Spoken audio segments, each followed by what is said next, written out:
Hi guys, welcome back to another video. It's been a while since I've done a previous video. It's been probably a couple weeks almost. I've been reading a big boy and a difficult boy. So we've got here Kierkegaard's papers and journals, a selection. So sounds like it's short, but it's not. It's about 650 pages of reading, and it's a difficult 650.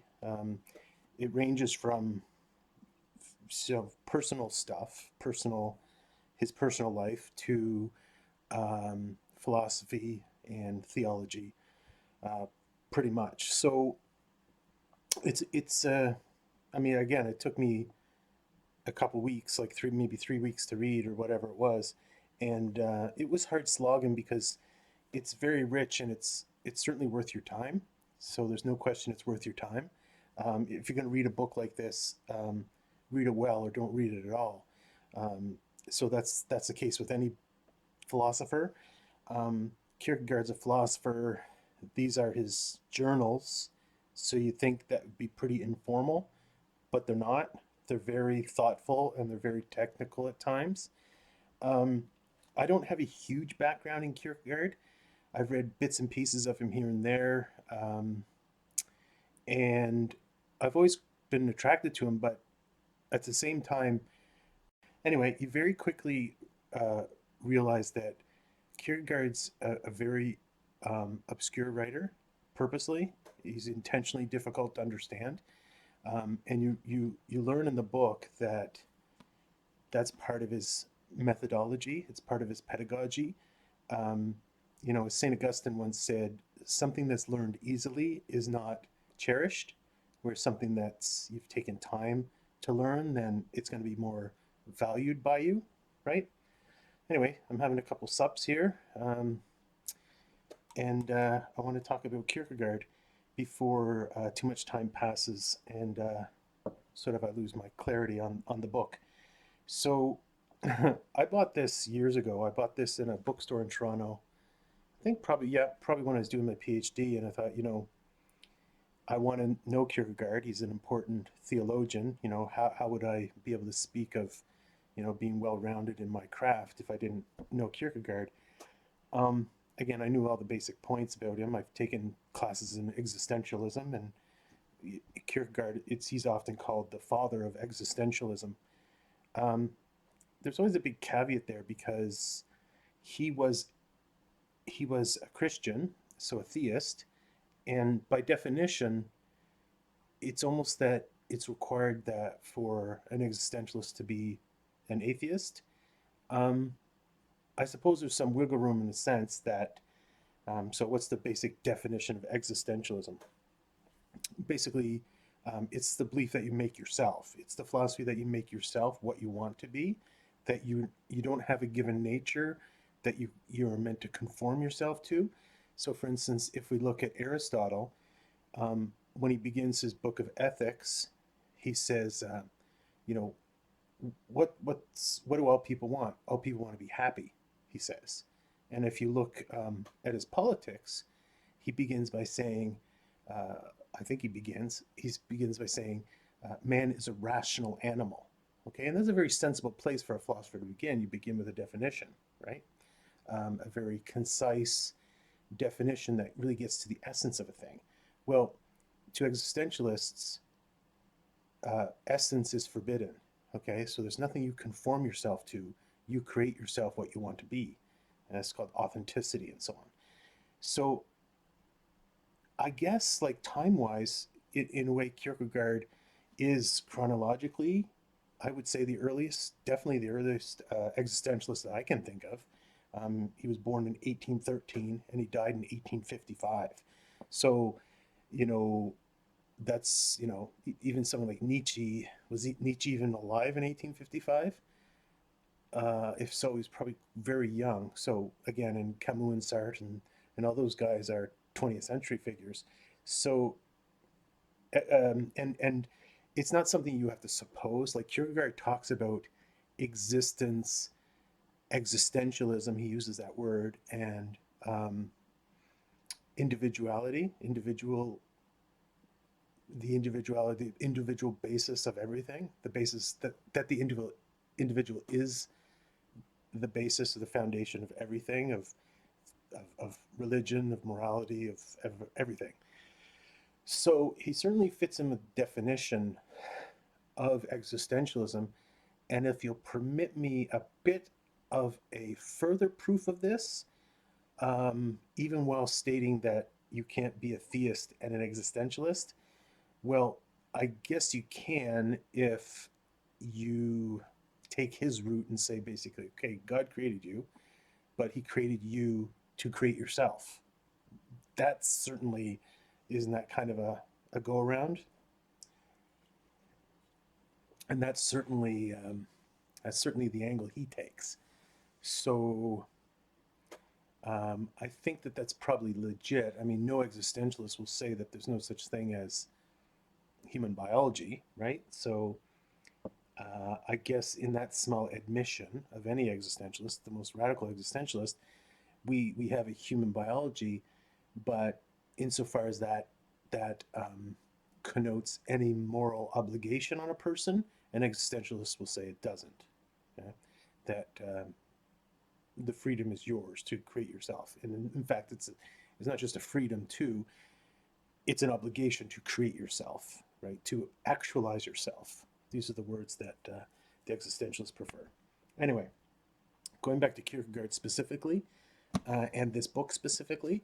So Kierkegaard wrote, I don't know what, 6 or 7 different books, philosophical works. He started with his PhD dissertation in theology, and that was I can't remember the exact title, but it was basically on irony in Socrates. And it's funny that you'll see towards the end of these journals that Kierkegaard will start to criticize. I remember just one passage recently I read where he criticizes some of the stuff he said about Socrates at the beginning. Um, anyway, so these 5 or 6 works, Fear and Trembling, Either or, uh, concluding postscript, and in some there's some religious tracts and so on. He was a bit of a shit disturber in a sense that, um, according to his idea of Christianity, Christianity was something uncomfortable. Think of the existential foundation here. So Christianity has to be something uncomfortable, because if it's not uncomfortable, then you won't be forced to inside yourself to think about God and think about yourself and so on. So that he says it's that Christendom itself is the antithesis of Christianity, because Christendom is comfortable to Christians, and therefore there can't be Christians in Christendom. You see that paradox? Um, so anyway, these journals date from like let me see here. So basically, 1834 he started keeping them. So he was 21. Looks like he was 21, and he kept them right up until his death in 55. So again, he died quite early. He died earlier than me. He died 42 or something like that. But right away, even at 21, he was his his mind was ingenious. Like he was clearly. I mean, there's no two ways about it. Whether you're believe in God or not, or whatever, he's clearly a genius, and there's no question about it. And it's evident right away. I mean, his writing is as good as anyone you can name. Keats at 21 was an amazing writer. Tennyson at 21 was an amazing writer. And Kierkegaard certainly has that kind of mind. So in the beginning of these journals, Kierkegaard is more, he talks a great deal about irony, and he talks about Socrates a lot because this is coming out of his doctoral dissertation. Um, and then eventually, and he talks a lot about Hegel, okay, the German philosopher Hegel. So Kierkegaard was from Denmark, and the predominant philosopher of his time when he was a young man was Hegel, George William Frederick Handel, Hegel. Did I get that right? I think. Anyway, um, I'll put up here. Hegel's first names. I This is George something.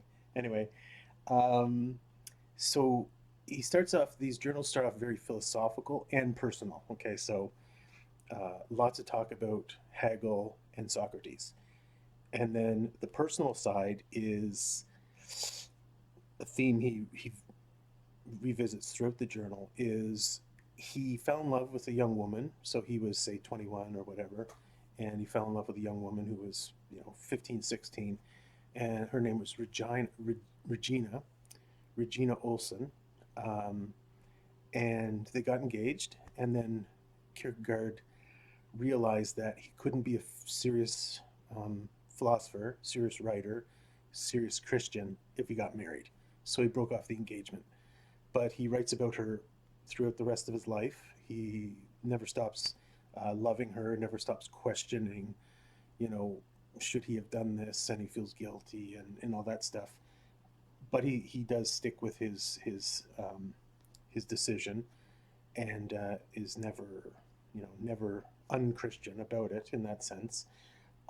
So he talks about that a lot. He talks about the role of suffering and individuality and so on as essential to a Christian. He begins by saying it's essential to a writer, a philosopher, and then he begins to say it's essential to a Christian. Although I'm no expert on Kierkegaard, I have a feeling that we see perhaps a quarter or a third of the way through the book that he begins to take Christianity more seriously.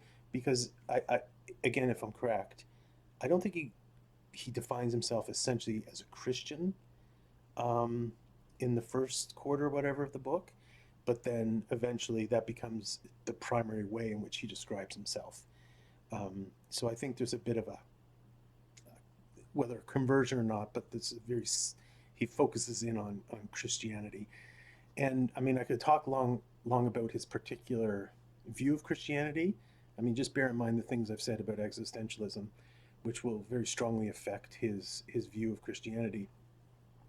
Um, a couple things to note is he was Protestant, and he writes in several places admiringly about Luther. So Luther was very when Kierkegaard looked at Luther, he looked at Luther in a way as the right the right kind of Christian. So the person who turned Christianity into uh, just the individual before God. Okay, so you cut out the middleman, right? You cut out the church, you cut out the priesthood, and all that stuff. Um, Kierkegaard was seriously considering becoming a priest, a Protestant priest in the Danish church, the Danish Protestant church. Um, in the end, he didn't. Again, because of his philosophical or his views of individualism.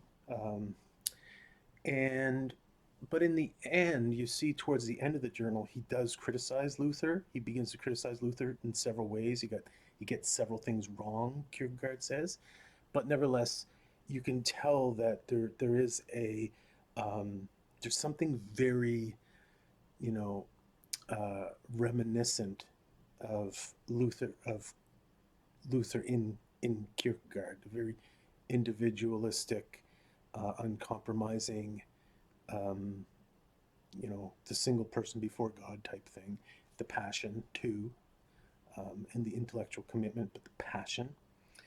Um, so, what else can I say about him? This book is very powerful. It's difficult, but it's very powerful. It's I've a couple Twitter a couple Twitter things I keep, and one of them is quotes on Goethe.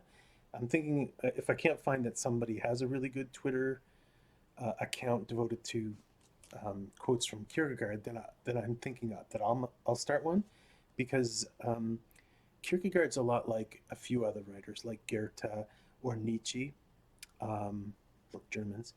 He's very quotable. There's so many power. Like every single page of this is full of quotable stuff. Um, he's just a very powerful, very perceptive, very um, you know the way he evokes epitomizes certain truths and very provocative truths. Um, so it's not light reading. It's very difficult. Not difficult. It's very slow going. Okay, it's very slow because he's just such a dense writer, and as I said, he does that on purpose. All of his works are really quite confusing. Um, uh, I think until you gain a hold of some of the basics, and one of the basics is the confusion is intentional. You know, in a way, kind of like Kafka. Remember when I was talking about Kafka, I said that um, Kafka loves Kierkegaard, and I think one of the reasons, not the only, but one of the reasons is both Kafka and Kierkegaard love um, making it difficult for someone to understand what they're trying to say, because the difficulty is the point, right? It's a method, but it's also the point itself, right? Life is supposed to be difficult. They're telling you this is the basic existential character of life, okay? So this big boy, again, I never thought I'd get a chance to read it. You know, having bought it, what, 20 years ago, um, you know, I would, I never thought I'd get a chance to read it, but I'm really glad that I did devote time to it. And I'm going to read a couple more of his works in the next few months or whatever, and uh, and I'll let you know about those. So this big boy is it's a lot it's a lot to put on somebody who's not, again, someone seriously committed to um, learning who Kierkegaard is. So if you just want a light, quick acquaintanceship with him, don't read this. It's very, very weighty, very ponderous. Um, but this is also the kind of book that you could flip through as well. Uh, like every single page is full of provocative and thoughtful comments. Um, Kierkegaard lived a very melancholic life, he calls it, a very difficult life. And he died young, apparently of consumption, but it's not all that clear because he didn't have that really lungy type thing. Um, but anyway, he's certainly a really interesting person. Um, one of the great minds, and just really impressive as a person and as a thinker. So anyway, I'm really glad I read the book, but I'm also really glad I'm done the book now. It took me a long time to get through it. And so I'm almost done. A biography of Thoreau should be done in a few days. And I've also started that book on Copernicus. And so we should hopefully be able to get you some new reviews soon. So anyway, if you really want something weighty to think about, whether you're a Christian or not, whether you believe in God or not, there's a lot here. And you know what? If you don't believe in God, I would suggest this is a book that can challenge you on the topic. I'm not trying to convert anybody to anything, but you know, God is one of the main philosophical topics, subjects. So if you want to be grounded in philosophy, you do need to take the question of God seriously. So this is a place to do it. If you're spiritually, searching, gosh, there can be no better person to accompany you on your journey than Kierkegaard, um, honestly. Um, but he's a sad person. He had a difficult life because of who he was on the inside, and but very admirable. Um, and I'm certainly glad to have read him. So anyway, thanks, guys. I hope you're having a great day, great night, and I'll try to get back with new videos as soon as possible. My writing is going okay. Not doing too. I had a good idea about a fiction thing, so I did some work on it, but I'm mostly spending my time doing one of my non-fictions right now, and we'll hopefully see how that goes. Anyway, thanks, guys, so much for your support, kind words, the time you take to watch these videos. It's gratifying. So thanks so much. Bye now.